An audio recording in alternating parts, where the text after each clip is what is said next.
हाय दोस्तों, सलाम, नमस्ते, सत श्री अकाल। स्वागत है हमारे चैनल में एक और बार।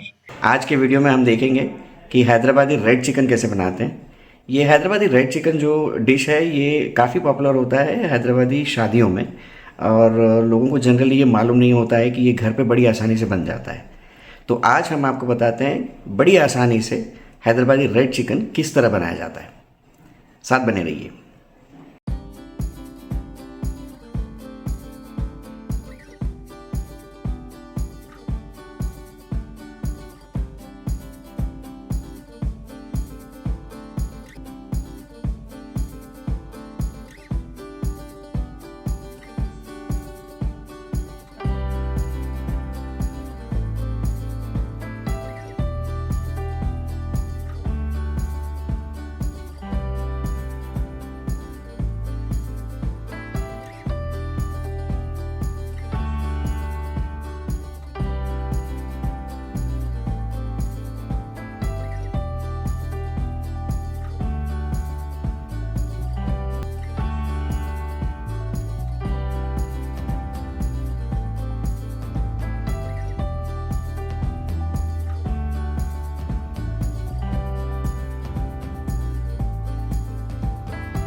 अगर आपको ये वीडियो पसंद आई हो तो लाइक कीजिए, शेयर कीजिए और हमारे चैनल को सब्सक्राइब कीजिए।